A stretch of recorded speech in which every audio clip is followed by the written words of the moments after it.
yang dikasihi Datuk Rektor KUIPS Yang Amat Arif Hakim, Ustaz Nazim, Tuan Haji Mak Nazim selaku CEO MAIPS, para asatizah, para pembentang, hadirin dan hadirat yang ada di Dewan ini dan juga yang menonton di seluruh negara ini, bahkan di seluruh dunia di mana rakyat Malaysia ataupun yang berbahasa Melayu yang hadir ataupun yang turut mengikuti program hari ini. Hari ini kami berhimpun di Kolej Universiti Islam Perlis, Kuala Perlis. Dan Kolej Universiti Islam Perlis ini adalah merupakan kolej universiti yang berada di bawah biayaan Majlis Agama Islam dan Adat Istiadat Melayu Perlis. Dan sekarang dalam seminar ini banyak tokoh-tokoh yang hadir untuk turut membahaskan tajuk yang menjadi keperluan untuk masa ini untuk kita bahaskan, iaitu tentang sunnah, kerana banyak pihak memperkatakan tentang sunnah. Kolej ini juga sebelum itu ramai pelajar dalam Perlis, luar Perlis, dalam negara dan luar negara. Dan siapa yang mengikuti perkembangan, kita baru saja menubuhkan Fakulti Al-Quran dan Sunnah bagi Kolej Universiti Islam Perlis ini, dan ini sangat signifikan dengan apa yang kita buat, iaitu seminar pada hari ini. Hadirin sekalian dan penonton yang berada di luar, di Perlis ni kami zon hijau. Mungkin ya bertanya, pasal apa masjid tak boleh semayang, buat seminar boleh? Kes ini tidak terpakai di Perlis. Kami memang semayang di masjid macam biasa, dan Alhamdulillah, dan kami dapat berseminar Alhamdulillah kerana keadaan mengizinkan. Balik kepada tajuk awal, pengenalan sunnah. Kita hari ini setiap sesi setengah jam saja, maka saya tak boleh ambil panjang. Saya akan terus masuk kepada perkara-perkara yang nak dibincangkan. Kerana pengenalan sunnah dan kepentingannya,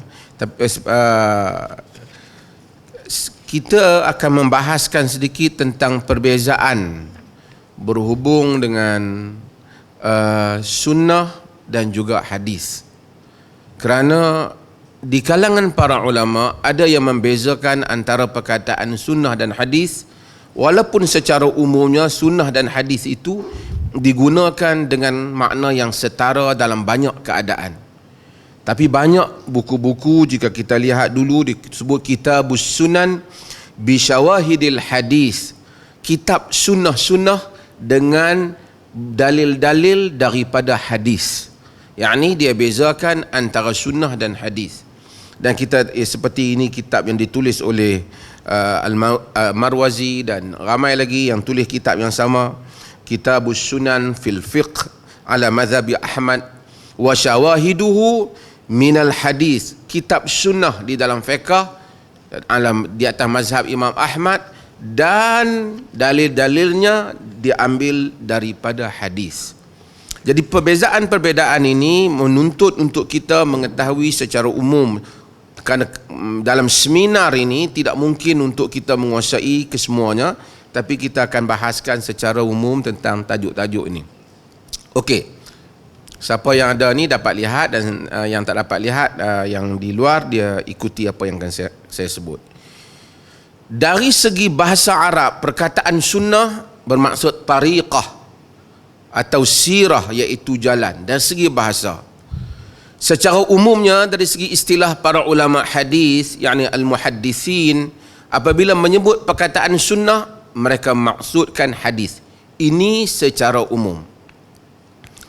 Dan perkataan sunnah dan hadis itu di sisi para ulama hadis ada sedikit perbezaan antara muhaddisin dan fuqaha, ahli hadis dan ahli fiqh. Tapi kita sedang bercakap dalam konteks ahli hadis.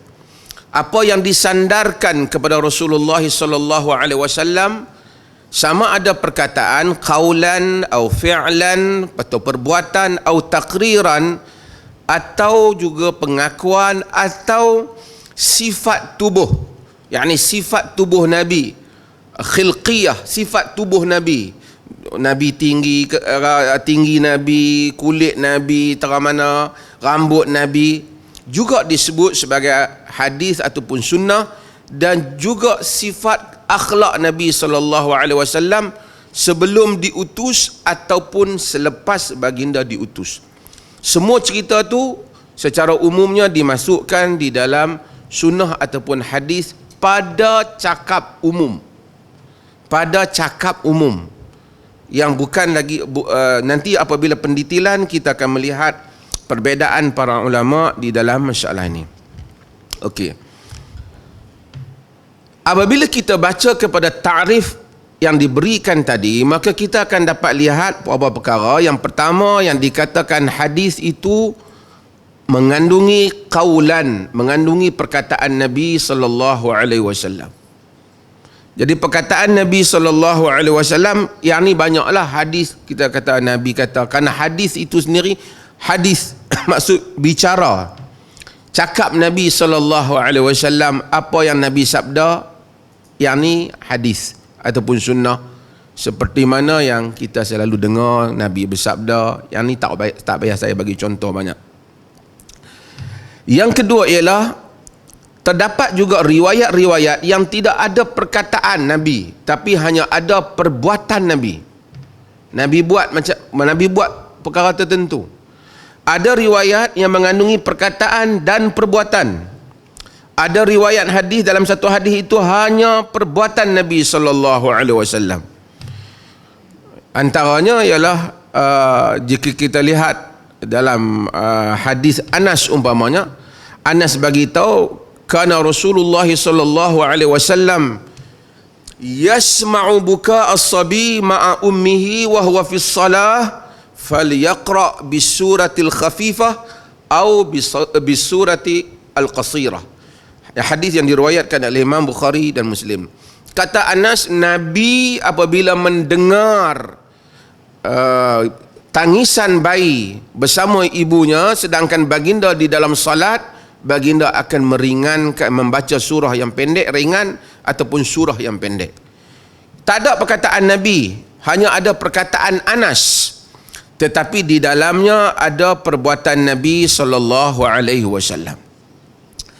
Bab perbuatan Nabi sallallahu alaihi wasallam ini telah menimbulkan perbincangan yang panjang di kalangan ahlul usul berhubung dengan perbuatan-perbuatan Nabi, yang mana perbuatan itu ada yang bersifat tasyri'iyah ataupun qurbah yang Nabi buat kerana ada sudut agama di dalamnya.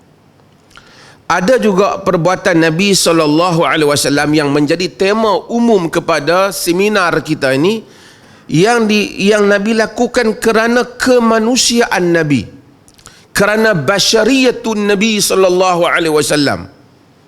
Dia panggil al-jibiliyah al-basyariyah, kerana benda tu Nabi, dia manusia.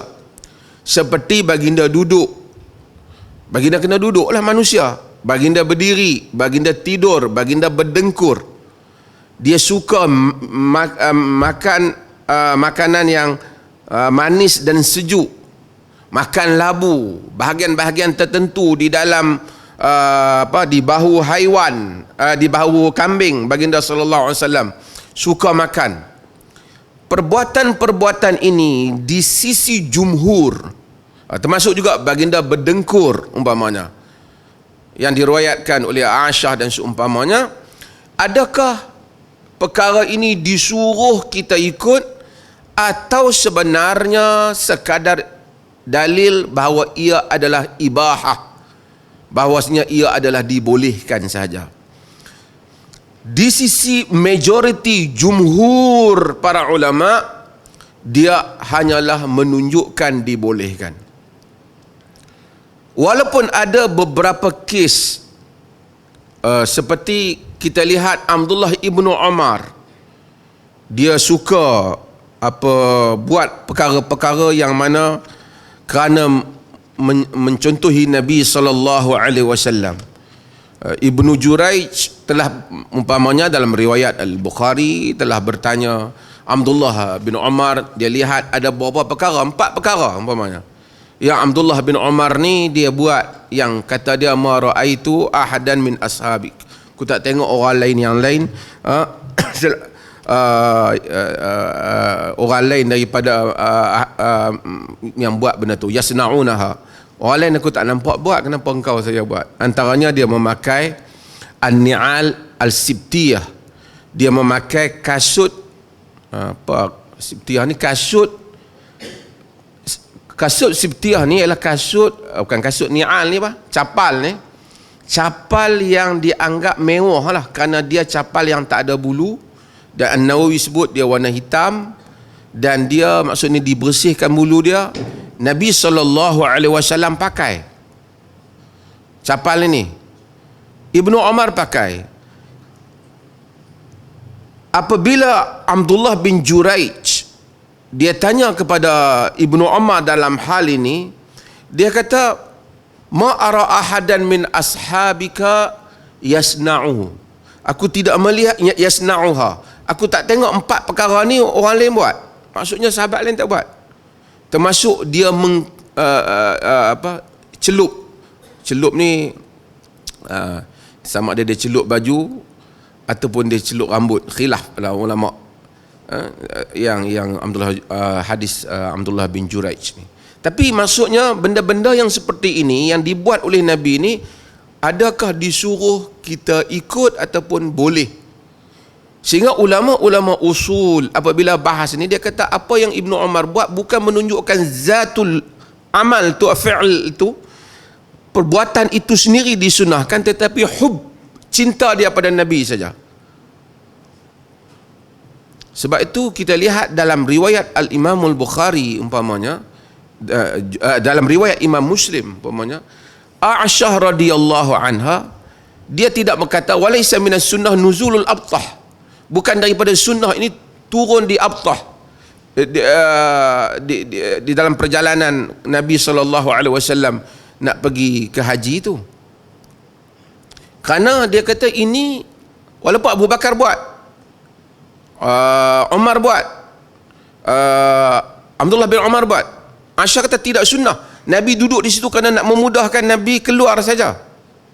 Jadi taksim perbuatan-perbuatan ini dibahaskan sejak zaman dahulu di dalam kitab-kitab Al-Maqdisi dan seumpamanya, tentang af'alur Rasul, tentang perbuatan-perbuatan Rasul.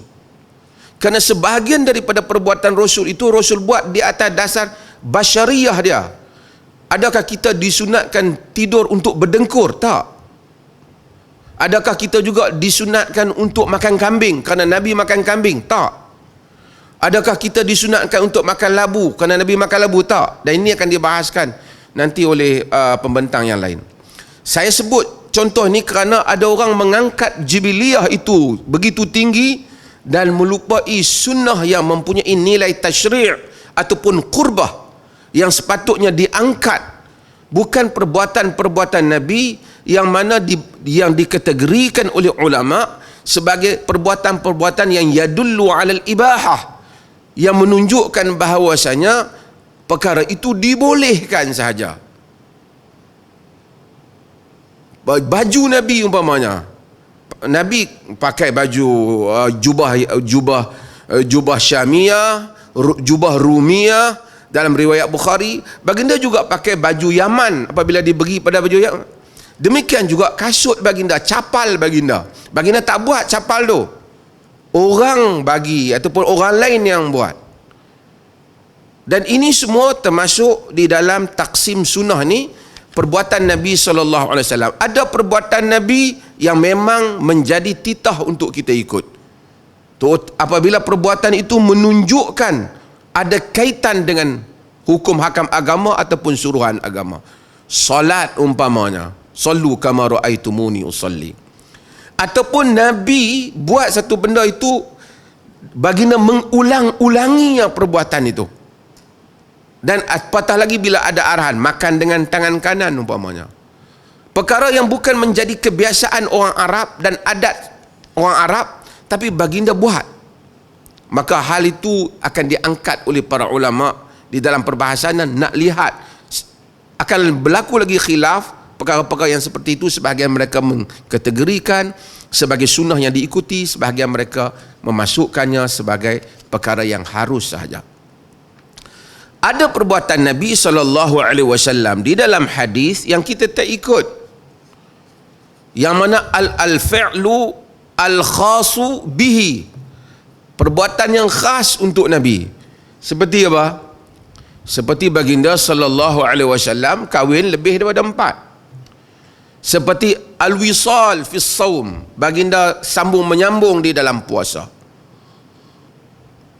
Dan ada perbuatan-perbuatan yang dianggap min khasaisir rasul, benda-benda yang khas untuk Rasul sahaja, dibuat oleh baginda, diriwayatkan di dalam hadis, tidak menjadi sunnah untuk kita ikut.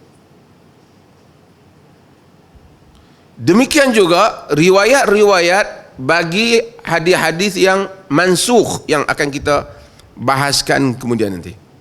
Ini adalah taksim perkataan, perbuatan, dan berikutnya ialah takrir, iaitu pengakuan Nabi SAW. Pengakuan Nabi SAW apabila hal itu berlaku di hadapan baginda, yang kita sebut sebagai hadis takriri atau sunnah takririyah, baginda SAW berlaku dan baginda SAW tidak membantah. Sebahagian orang kata sunnah takririyah ni bila Nabi diam. Tidak semesti Nabi diam. Kalau Nabi senyum ataupun Nabi ketawa, dia tak diam. Berlaku di hadapan baginda menunjukkan berlakunya iqrar. Contohnya, kami baru saja mesyuarat jawatan kuasa fatwa semalam bincang tentang patung patung. Di dalam riwayat Abu Dawud, Nabi SAW tengok Aisyah mainan tu, anak-anak patung tu.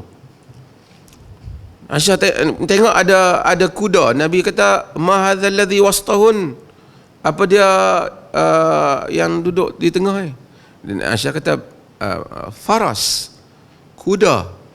Maladhi ara alaihi, benda apa yang ku nampak ada di atas kuda tu? Janahan, dia kata 2 sayap. Nabi kata, faras lahu janahan, kuda ada sayap. Dia kata, Aisyah kata, amma tasma' anna li Sulaiman khailan laha ajnihah. Kau tak pernah dengarkan bahawa Sulaiman ada kuda yang ada sayap? Hadis tu kata fadhahika Nabi sallallahu alaihi wasallam.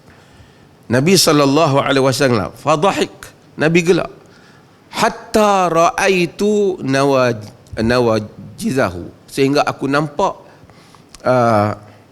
geraham baginda.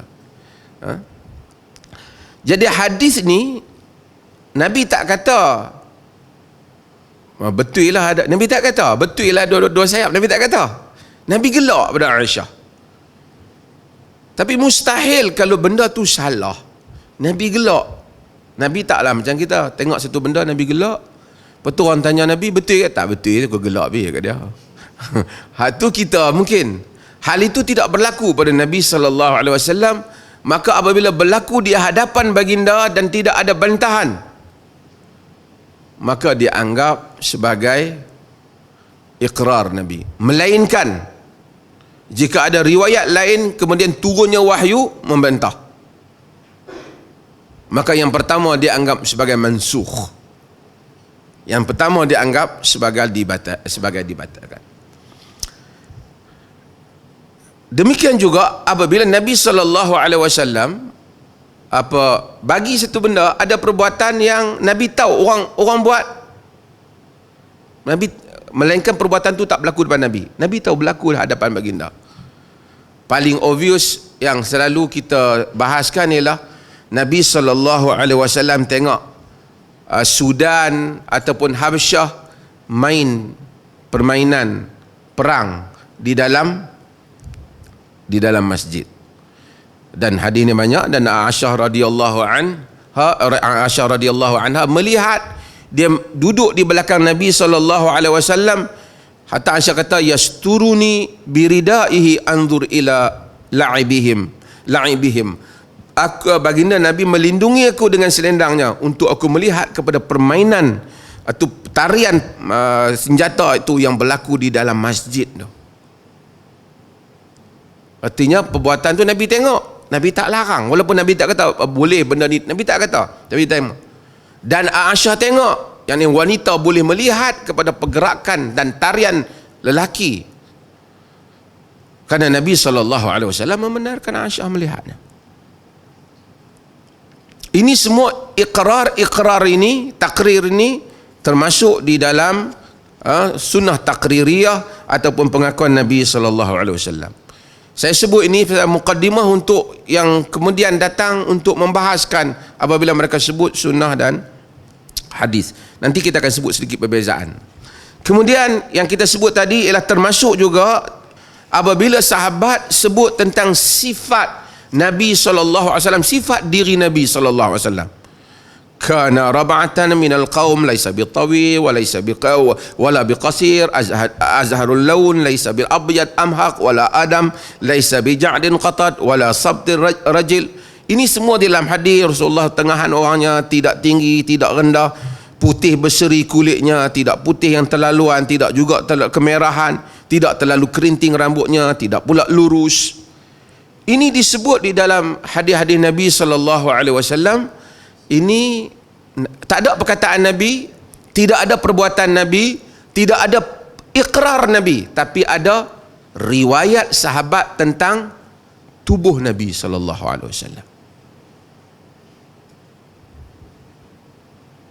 Termasuk di dalam hadis ataupun sunnah pada definisi umum.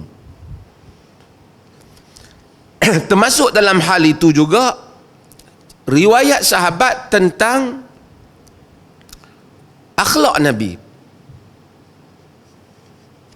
budi pekerti Nabi, seperti mana Abu Sa'id Al-Khudri meriwayatkan. Saya pun tak,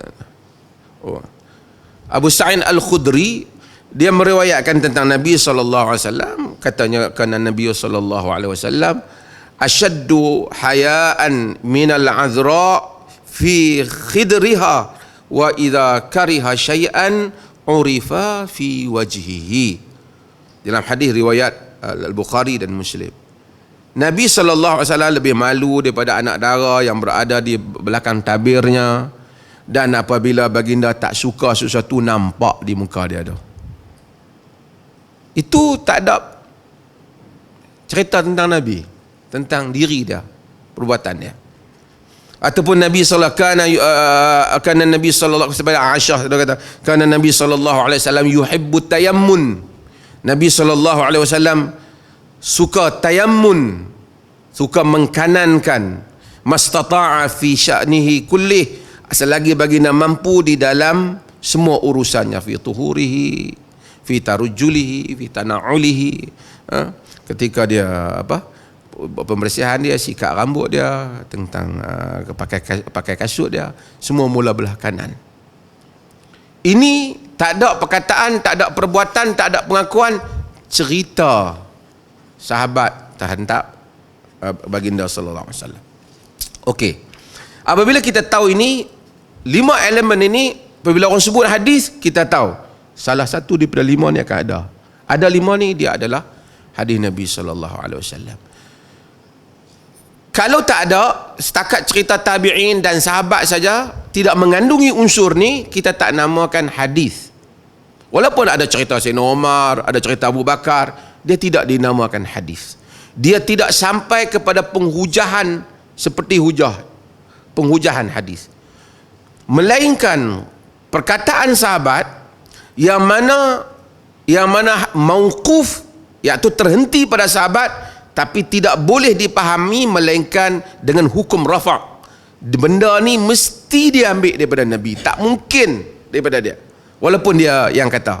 Itu ada satu perbahasan yang lain, perkataan sahabat ataupun ucapan sahabat, perbuatan sahabat yang dihukum dengan hukum sebagai rafa', yakni dia ambil daripada Nabi sallallahu alaihi wasallam. Biasanya perkataan lah para sahabat radhiyallahu anhum ajma'in. Okey, nak ringkaskan masa ni, perbezaan antara hadis dan sunnah. Walaupun pada umumnya al-hadis dan as-sunnah diterima pakai dengan maksud yang sama seperti mana saya sebut tadi, namun perlu dimaklumkan bahawa kadangkala dalam perbahasan yang lebih mendalam, perkataan as-sunnah dibezakan daripada perkataan al-hadis. Ini adalah antaranya ialah apa yang disebut oleh Al-Imam Abdul Rahman bin Mahdi. Imam Abdul Rahman Mahdi ni imam, dan kerana Imam Abdul Rahman bin Mahdi nah, Al-Imam Syafi'i menulis kitab Risalah. Jadi dia dan dia inspired Imam Syafi'i. Imam Abdul Rahman bin Mahdi dia sebut Sufyan al-Thawri imamun fil hadithi wa laysa imaman fis sunnah. Sufyan al-Thawri imam di dalam hadis, bukan imam di dalam sunnah. Al-Auza'i imamun fis sunnati wa laysa imaman fil hadis. Al-Auza'i itu imam di dalam sunnah, ia bukan imam di dalam hadis. Wal Malik bin Anas imamun fihi ma jami'an, dan Malik bin Anas imam di dalam kedua-duanya. Perkataan Abdul Rahman bin Mahdi ini telah dijadikan di dalam banyak perbahasan ilmiah ini didahulukan di dalam membezakan antara hadis dan sunnah. Dia kata Sufyan al-Thawri Sufyan bin Sa'id bin Masruq al-Thawri, imam, alim. Kita pun Sufyan ni sebenarnya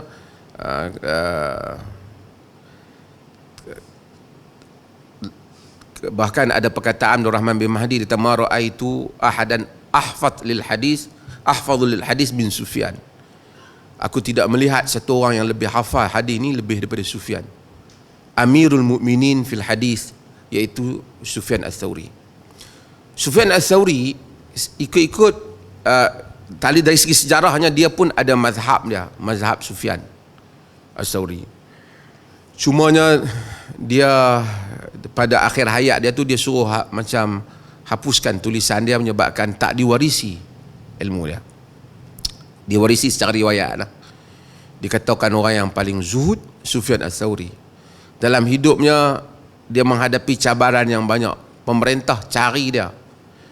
Selepas Abu Hanifah ditangkap, ditahan sebab tak mau pegang jawatan qadhi.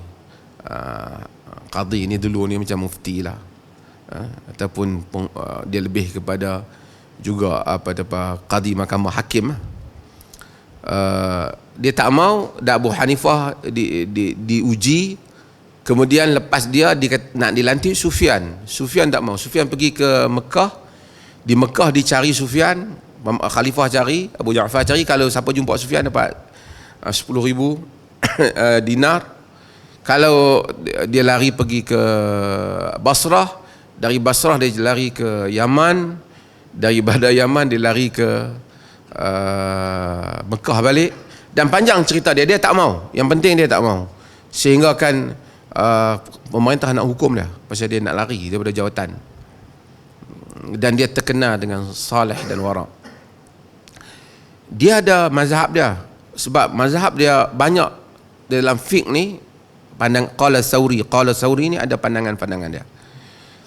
Tapi Abdul Rahman bin Mahdi kata walaysa imaman fi sunnah, dia imam dalam hadis, dia bukan imam dalam sunnah.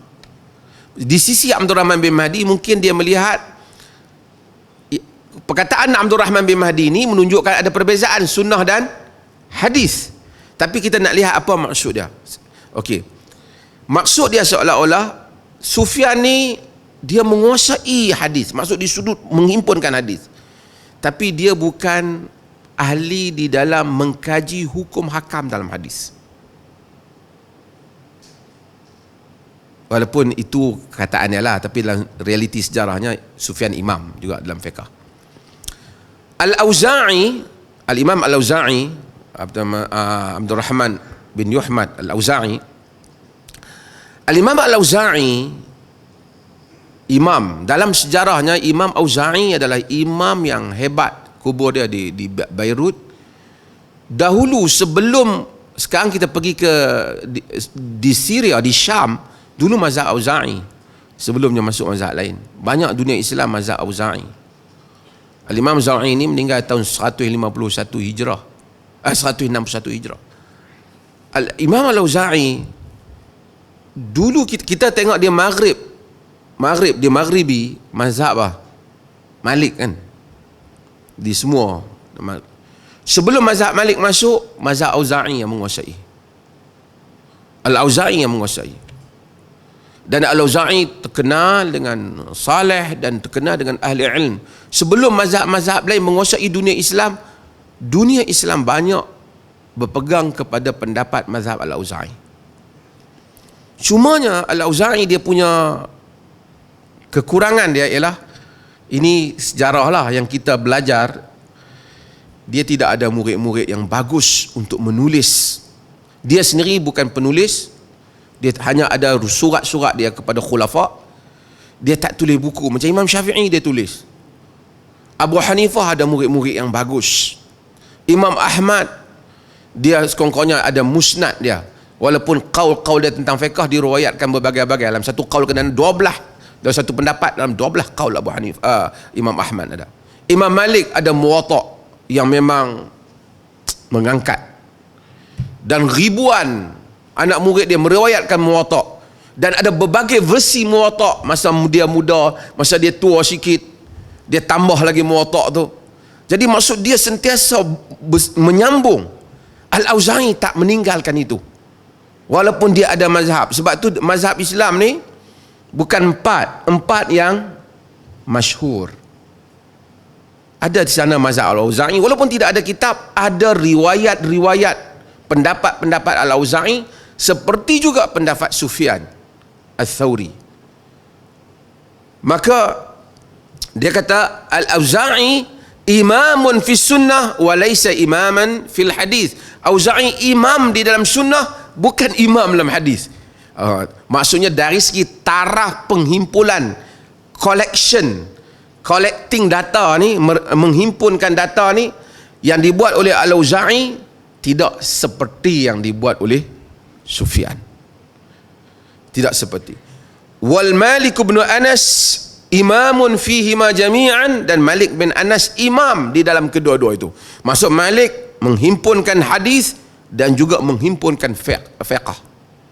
Menghimpunkan fiqh. Dengan ini kita akan lihat perbezaan ataupun sedikit perbezaan antara hadis dan sunnah. Jadi kalau kita lihat secara umumnya ialah, yang ni ada perkataan Dr. Hammam Syahid ni, saya quote di sini. Dia kata, wa amal hadithu fahuwa a'ammu minas sunnati min haitsu mafhum. Idza annahu yazidu ala sunnati fi tanawulihi likulli ma sadara 'an an-nabi sallallahu alaihi wasallam hatta walau kana mansukhan laisa 'alaihi al-'amalu. Dia kata adapun hadis itu lebih umum daripada sunnah dari sudut mafhumnya, di mana hadis itu melebihi atau merangkumi sunnah pada melebihi sunnah pada merangkumi setiap yang terbit daripada Nabi sallallahu alaihi wasallam, sekalipun apa yang dimansuhkan dan tidak lagi diamalkan.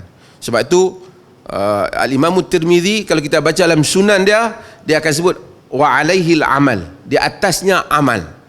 Maksudnya ada benda yang mungkin bukan di atasnya amal, walaupun ada riwayat daripadanya. Dia kata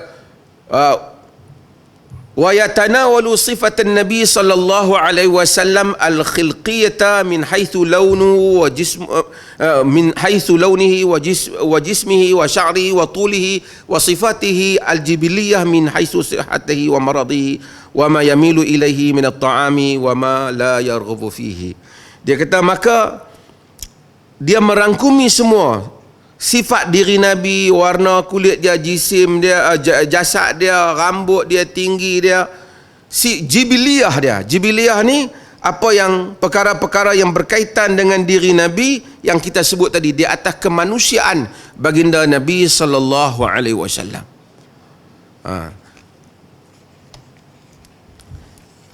Maka di sini akan ada perbezaan antara hadis dan sunnah. Hadis di dalam riwayat tu, collection tu, kita tengok apa saja yang diriwayatkan daripada Nabi, hadis.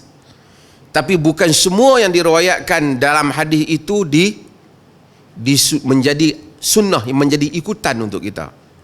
Kalau riwayat Nabi kahwin lebih pada 4, tidak menjadi sunnah pada kita. Nabi makan labu, tidak menjadi sunnah untuk kita makan, boleh untuk kita makan. Nabi pakai jubah, tidak menjadi tuntutan untuk kita pakai, boleh untuk kita pakai. Nabi makan apa?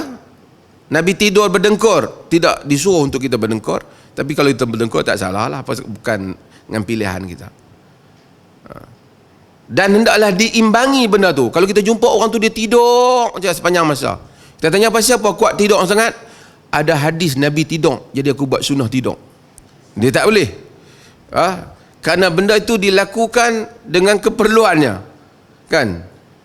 Dan demikian juga hal-hal ni, kerana apabila sunnah dalam konteks ni lebih merujuk kepada bahan yang digunakan oleh para fuqaha ataupun ahlul usul di dalam menentukan hal-hal yang kita sebutkan tadi. Okey, maka kita simpulkan bahawasanya hadis itu lebih umum dibandingkan sunnah. Semua sunnah itu hadis, bukan semua hadis itu sunnah. Sunnah merupakan tujuan dan hasil dari analisa hadis. Jadi ada hadis kita kaji, oh sunnah untuk kita amalkan. Ini akan menjawab juga perbincangan bila kita lihat adakah sunnah untuk kita pakai an-ni'al as-sibtiyah tadi, capar sibtiyah tadi. Adakah sunnah untuk kita pakai capal yang ada dua tempat masuk kaki di depan tu, qibalan di dalam hadis tu? Adakah sunnah ataupun itu fashion yang dibolehkan? Adakah sunnah untuk kita pakai jubah Rumiyah? Adakah sunnah untuk kita pakai jubah Yaman? Pasal semua ni Nabi pakai. Adakah sunnah untuk kita letak di atas bau kita selendang, ridak? Adakah sunnah untuk kita pakai baju besi? Nabi pakai baju besi masa perang. Ataupun sunnahnya, konsepnya, kata Ibnu Taimiyah rahimahullah, sunnah dalam pakaian tu, orang tu pakai apa yang sesuai di negerinya dan apa yang mudah pada negerinya, kan? Kita pakai baju Melayu sampin, kita pergi duduk di negeri Arab, tengah-tengah yang Arab, menyanggahi sunnah lah, kan? Tapi kalau kita pergi ke tempat yang orang tak tahu langsung jubah, kita pakai jubah, juga pada satu konsep dia menyanggahi sunnah kerana kita jadi syuhrah. Ataupun kita pakai benda yang Nabi pakai, tengok-tengok satu orang pakai baju besi, dia jangan pakai baju besi siapa? Sunnah Nabi pernah pakai baju besi, tapi Nabi pakai masa perang, kan? Sebab tu saya kata sunnah pakai naik motor pakai topi keledar, sebab mempertahankan diri daripada ancaman bahaya. Okey, ini ada kalam Syekh Abdul Fattah Abu Ghuddah. Maka secara kesimpulannya, tidak semua yang disebut dalam hadis itu menjadi sunnah untuk diamalkan, namun semua sunnah diambil daripada sumber hadis. Ini adalah secara umum pada mukadimah perbahasan kita pada hari ini, bagi membolehkan untuk kita bincangkan tajuk-tajuk yang selepas ni. Kerana pembentang saya akan bercakap tentang sunnah, tentang hadis, maka ada dua perkara yang dibezakan oleh para ulama secara perbahasan yang terperinci, iaitu kalau orang kata benda ni ada dalam hadis, kita kata belum tentu dia menjadi sunnah. Maka Al-Imam Tirmizi selalu sebut wa alaihil amal, di atasnya amal. Jika tidak di atasnya amal, kemungkinan dia mansukh, kan? Kemungkinan dia khusus untuk Nabi, kemungkinan juga dia sunnah tapi dalam konteks tertentu saja, pada zaman tertentu saja, keadaan tertentu saja. Ada riwayat Nabi, ataupun benda tu macam Nabi qabbala ba'da azwajihi thumma qama wa shalla. Nabi cium sebahagian isteri dia kemudian bangun dan salat. Kan, riwayat Abu Daud. Ada perbahasan tentang kedudukan hadis ini, tapi secara umumnya dia diterima sebagai hadis yang sabit. Kalau satu orang setiap kali nak salat, cium isteri dulu, bangun. Tapi dia tidak demikian. Kerana itu kemanusiaan. Tengok isteri, Nabi teringat kat isteri dia. Ataupun Nabi buat suatu benda yang mana merupakan kehidupan seorang manusia, kerana Nabi itu qul innama ana bashar, katakanlah aku ini adalah manusia. Itu secara umumnya. Mohon maaf kerana kami mesyuarat 2 hari tak ada nak buat apa. Jadi ini saya ringkas sebahagian tu, saya salah sebut dalam buku ni. Saya ingat diberikan, dapat buku ni?